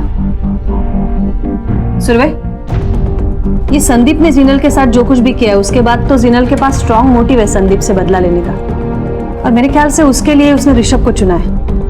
मुझे लगता है ये उसने खुद नहीं किया है, किसी और से करवाया है। एक काम करो, ये जीनल की बाई लता, उसकी इंफॉर्मेशन निकालो और रेनू के पड़ोसन से पूछताछ करो। ये जीनल सच बोल रही है झूठ? ये जीनल वोरा के पास कब से काम कर रही है? साहब, मेम साहब के यहाँ बाबा पैदा हो गया ना, तब से काम कर रही हूँ। तुम्हारी मेम साहब का एक दोस्त है संदीप, जिसका बेटा गायब हुआ है। जानती हो संदीप को? हाँ जानती हूँ ना साहब, एक नंबर का चैप्टर आदमी है। मेम साहब को फंसाया और भाग गया। अच्छा हुआ, जैसा करेगा वैसा ही भरेगा ना साहब। मेम साहब से हमदर्दी है इस वजह से, या पैसों के लिए तुमने ऋषभ को उठाया? नहीं साहब, मैंने किसी को नहीं उठाया साहब, मैंने कुछ भी नहीं किया। कल दोपहर को 1 बजे कहाँ थी तुम? सब बाबा के साथ घर पे ही थी। तुम्हारा मोबाइल नंबर दो। हाँ, 9822।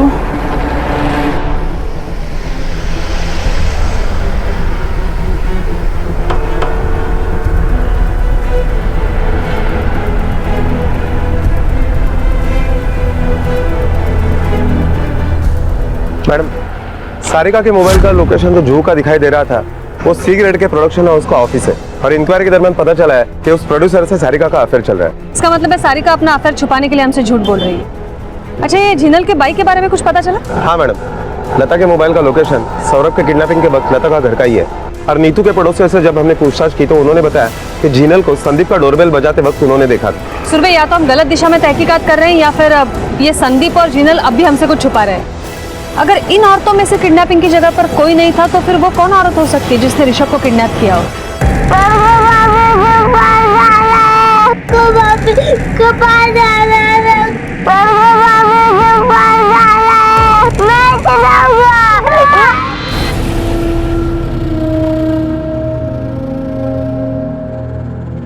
तुम्हारी रगड़ियों की वजह से वो मेरे बेटे को उठा के ले गई। देखो मेरी तरफ, देखो। तुम्हें पता है, उठा कर ले गई वो जान से मारने के चढ़ने से। क्या करेंगे आप? मेरी बात सुनो रेनू, देखो मेरी बात सुनो रेनू, रेनू मेरी बात सुनो, दरवाजा खोलो रेनू। सारी गलती मेरी है, मेरी वजह से सब कुछ हुआ, सारी गलती मेरी है। ये ऋषभ के अलावा तेरा और एक बेटा है ना? बोल, जीनल से तुम्हारा और एक बेटा है ना? उसका खर्चा भी तू ही उठाता है, तो ये बात छिपाई क्यों हमसे? 2 महीने से मैं अपने सैलून के स्टाफ को सैलरी तक नहीं दी मैडम। जीनल को कहां से दे पाता मैं, लेकिन वो समझने को तैयार ही नहीं थी। उसे पैसों की बहुत जरूरत थी, मैं दे नहीं पा रहा था मैडम। वो मुझे ब्लैकमेल कर रही थी कि हमारे बारे में रेनू को सब कुछ बता देंगे। मैं क्या करता मैडम? बहुत लंबा रिकॉर्ड है तुम्हारा। ब्लैकमेल और किडनैपिंग के बारे में तो जानते हैं हम, और कुछ है तो बोलो। बोलो, ऋषभ को कैसे उठवाया? बोलो। मुझे मेरी वकील से बात करनी है। हाँ, बात तो तुम कर सकती हो, लेकिन ऋषभ के मिलने के बाद, और जो संगीन जुर्म तुमने किया है ना, उसके लिए तो तुम्हारा वकील भी तुम्हें नहीं बचा पाएगा।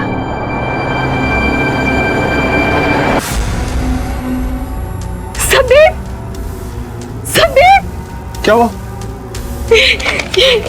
यहाँ मिला मुझे।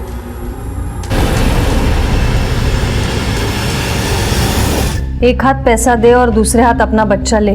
पैसा कितना और किधर लाना है जल्दी बताएंगे। आप घबराइए मत, उल्टा उसने हमें लीड दी है। अब यही चिट्ठी हमें किडनैपर तक पहुंचने का रास्ता दिखाएगी। मैडम, 1 मिनट जरा, आप लोग यहीं बैठे।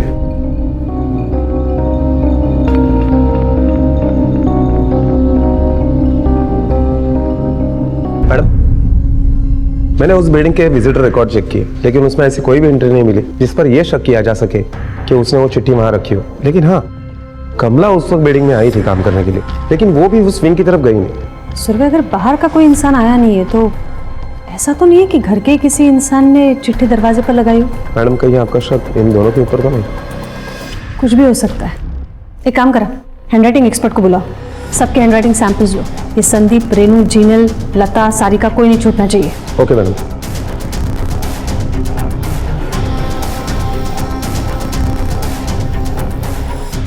साहब, मैंने ज्यादा पढ़ाई नहीं की है, मुझे लिखना पढ़ना ज्यादा आता नहीं। जितना लिखना आता है उतना लिखो।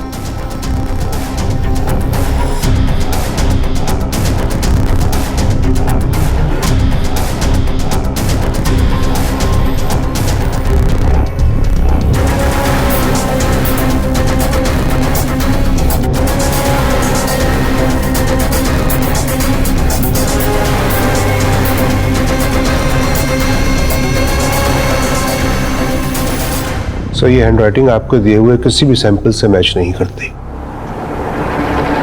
देखिए, जितनी देर होगी खतरा उतना ही बढ़ता जाएगा और हमारे पास ज्यादा वक्त नहीं है। सो प्लीज आप दोनों याद करने की कोशिश कीजिए, आपका कभी भी किसी के साथ भी कोई झगड़ा हुआ था या फिर दुश्मनी है? नहीं मैडम, हमारी तो किसी से कोई दुश्मनी नहीं है, पर हो सकता है कि रेनू के पापा की किसी से दुश्मनी हो और उसकी वजह से हमारे बच्चे को। तुम अपनी करतूतों का इल्जाम मेरे पापा पे लगा रहे हो और तुमने ऐसा सोचा भी कैसे और भूल गए तुम्हारा जो कुछ भी हो ना मेरे पापा की वजह से हो। ये तुम क्या बोल रही हो? सही बोल रही हो। क्या हो रहा है ये सब? ये झगड़ा करने का वक्त नहीं है। हर एक सेकंड पे खतरा बढ़ता जा रहा है, हमें हर एक पॉसिबिलिटी चेक करनी है। अब आप बताएंगे आपके फादर कहाँ मिलेंगे?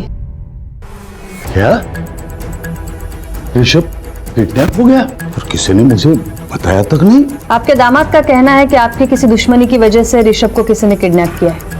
हमारे बिजनेस में दुश्मनी होती रहती है, मगर वो दुश्मनी हम बिजनेस में ही निकालते हैं। ऐसे नहीं होता कि किसी के घर वाले को किडनैप करने लगेंगे। ये आपके दामाद के बारे में क्या कहना है आपका? उसके बारे में क्या कहना है, जो है सो है, नसीब खोटा है उसका।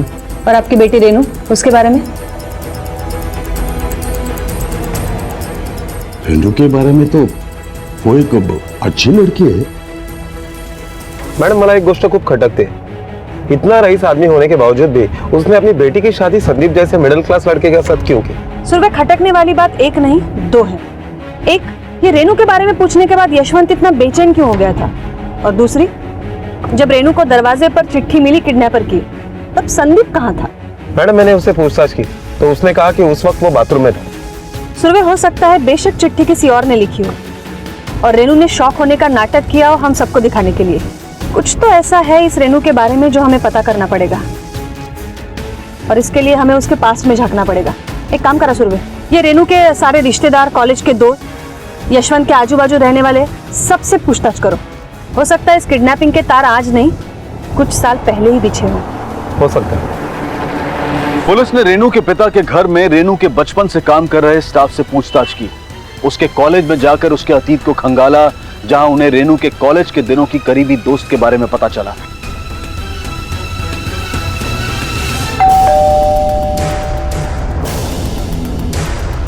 और साथ ही कुछ ऐसा भी पता चला जो शायद उन्हें ऋषभ तक पहुंचा सकता था। इस अपहरण के तार वर्तमान से नहीं, अतीत से जुड़े हुए दिखाई दे रहे थे।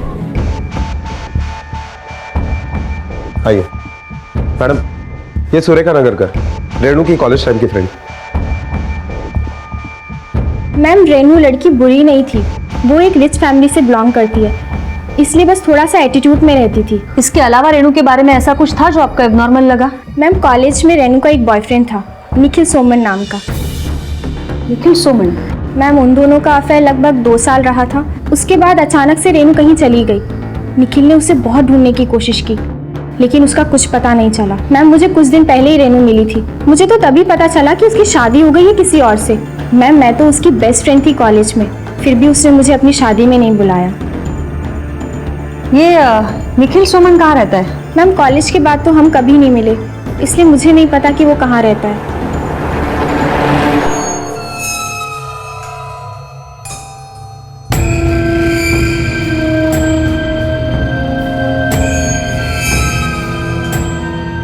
माय प्रिंसेस, देखो मैं रेडी हो गई, अब चलते हैं ना पार्क? अरे पहले मैं अपनी प्रिंसेस। चलो ना। प्रिंसेस, अभी ना बाहर बहुत धूप है तो हम शाम को जाएंगे। ओके? हाँ, अभी जाना है मुझे। अच्छे बच्चे जिद नहीं करते। ओके? आप मेरी मम्मा नहीं हो। ऐसे नहीं कहते, ऐसे नहीं कहते। नहीं हो आप मेरी मम्मा।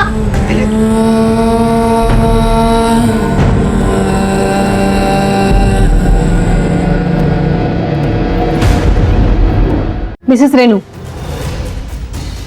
ये निखिल सोमन कौन है? देखिए मिसेस रेनू, आपके पर्सनल लाइफ में हमें कोई इंटरेस्ट नहीं है। ऋषभ को ढूंढने के लिए ये सारी चीजें बहुत इंपॉर्टेंट है, तो प्लीज जो कुछ भी सच सच है वो बताइए। आखिरी बार आप निखिल से कब मिली थी? कुछ महीने पहले। रेनू, रेनू, रेनू, मेरा पीछा मत करो प्लीज। मेरी शादी हो चुकी है, मेरा एक बच्चा भी है, और अब ना तुम्हारे और मेरे बीच में कुछ नहीं बचा है। डोंट वरी, मैं तुम्हें फॉलो नहीं कर रहा हूँ। सिर्फ मुझे इतना बता दो, मेरा बच्चा कहाँ है? उसका बच्चा मतलब? डिग्री खत्म होने से 6 महीने पहले मैंने कॉलेज इसलिए छोड़ा था क्योंकि मैं प्रेग्नेंट थी और उस बच्चे का बाप निखिल था। आप निखिल के बच्चे की मां बनने वाली थी और आपने उसे छोड़ दिया, क्यों? कैसे बताओ, बहुत ज्यादा शर्म की बात है।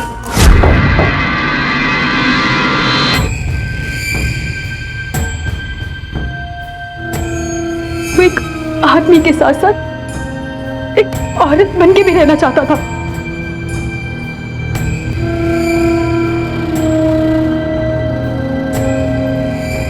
प्लीज मुझे प्रॉमिस करो तुम आगे से सब नहीं करोगे। I can't promise you anything. Ritu, this is what I am. You have to accept me like this. आज के बाद ना मुझे अपनी शक्ल मत दिखाना, तुम समझे? Ritu, मेरी बात तो सुनो। उस दिन के बाद से मैं निखिल से कभी नहीं मिली, मैंने उसकी तरफ कभी पलट के नहीं देखा। लेकिन मेरे प्रेग्नेंट होने के बाद मेरे पापा को पता लग गई थी। उन्होंने मेरी डिलीवरी अपने दोस्त के हॉस्पिटल में करवाई थी, वहीं पे मैंने बच्चे को जन्म दिया था। मतलब निखिल उसी बच्चे को ढूंढ रहा था? ऐसा कैसे हो सकता है मैम? मेरे पापा ने खुद मुझे बताया था कि मैंने मरे हुए बच्चे को जन्म दिया था। तो क्या ये बात आपने निखिल को बताई थी? जितना चाहे उतना छुपा लो, मैं उसे ढूंढ के रहूंगा, समझी? तो डिलीवरी कौन से हॉस्पिटल में हुई थी? MY kids hospital. क्या बच्चा वाकई मरा हुआ पैदा हुआ था? लड़की पैदा हुई थी रेनू को।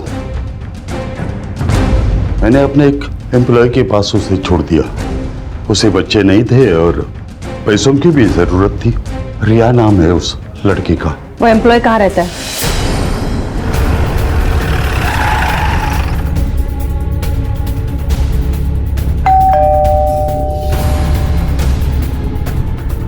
रिया कहाँ है? मैंने पूछा बच्ची कहाँ है? वो रिया, मैंने पूछा बच्ची कहाँ है? मैडम वो 3 महीने पहले किडनैप होगी मैडम। क्या? तो बच्ची की किडनैपिंग की कंप्लेंट लिखवाई थी पुलिस में? नहीं मैडम। बच्ची किडनैप होती हो, तुम लोग पुलिस में कंप्लेंट तक नहीं लिखवाते हो। यशवंत को बताया था? यशवंत साहब हमें बच्ची पालने के पैसे दे रहे थे, अगर बताते तो पैसे आने बंद हो जाते। कमाई का एक ही जरिया था मैडम। बच्चा किडनैप होते हुए देखा था किसी ने? हाँ मैडम, मैंने देखा था। किसने उठाया था? आदमी था, औरत थी? रिया! रिया! रिया! रिया! मैडम वो किन्नर था, उसने साड़ी पहनी हुई थी। निखिल और किन्नर के बीच क्या कनेक्शन है? सुनो एक काम करा, रेनू के कॉलेज जाओ और निखिल के एडमिशन फॉर्म से उसका फोटो लेकर आओ। Okay ma'am. Madam admission record से ये फोटो मिली है, लेकिन इसमें तो ये काफी छोटा लग रहा है और अब तक तो शायद इसका हुलिया भी चेंज हुआ होगा। सुनो एक काम करा, ये स्केच आर्टिस्ट को बोलकर इस लड़के के फोटो से 32 साल के आदमी का स्केच बनाओ और दूसरे स्केच में उसी को औरत बनाओ। Okay madam. अरे महादेव सुनो, इस फोटो में जो इंसान है उसके तुझे 2 स्केच बनाने। एक ये 32 साल का होगा जब कैसे दिखाई देगा वैसा, और दूसरा औरत के भेस में।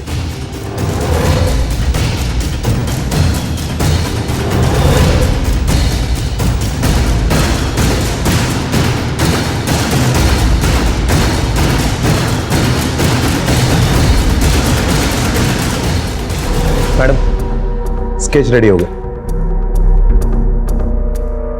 सुरवे, इसे हर जगह सर्कुलेट करो और हाँ ये रेनू और शोभा को भी दिखाओ।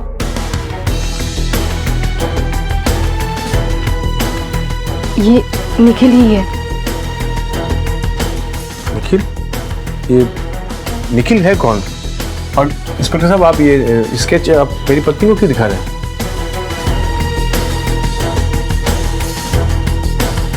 नहीं मैडम, ये वो किन्नर नहीं है।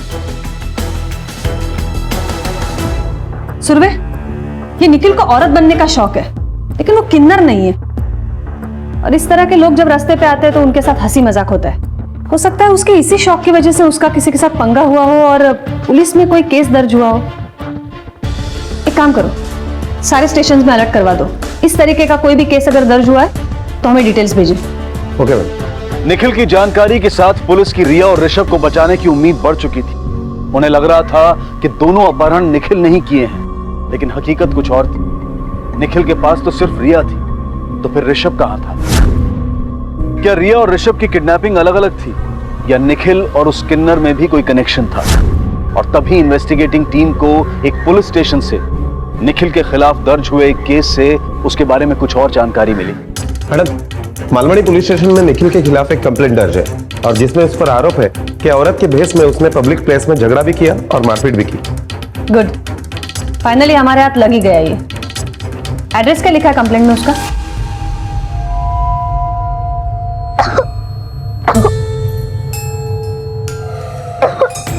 मेरी princess, I am really sorry. आपको मम्मा की बात सुननी चाहिए ना। ये लो पानी पियो, पानी पियो। Good girl, my princess. आप मम्मा की बात सुनोगे ना?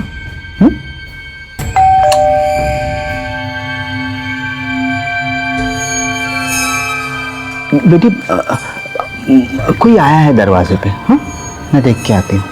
तब तक तुम यहाँ रेस्ट करो, रेस्ट करो।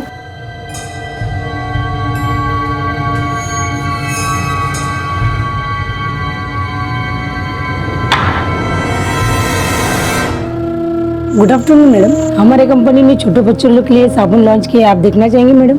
बच्चों के लिए है ना? आइए अंदर आइए।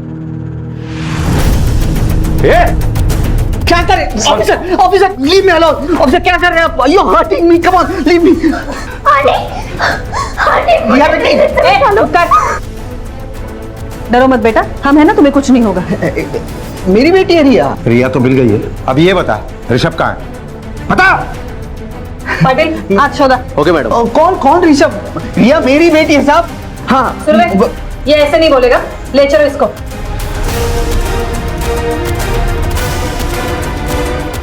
मैंने कुछ किया ही नहीं है। मैंने कहा ना। हाथ खोलिए ना मैडम। चल तू, गली मेरी बेटी है। चल चले। चल, डरो नहीं, डरो नहीं, हम है ना। चल, देखो हम जानते हैं कि तुमने ही ऋषभ को अगवा करवाया है, तो अगर बेटी चाहिए तो बताओ ऋषभ कहाँ है? ऋषभ मेरे पास नहीं है, वो बबीता के पास है। कौन बबीता? बबीता एक किन्नर है।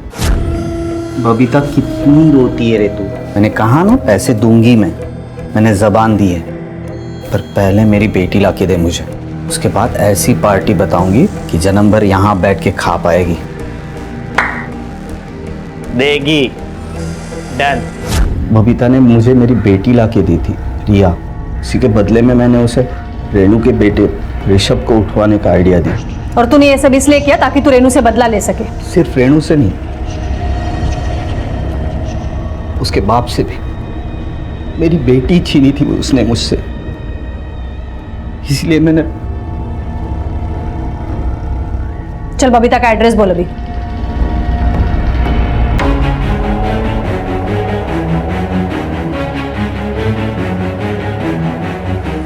पाटिल, कहा थोड़ा।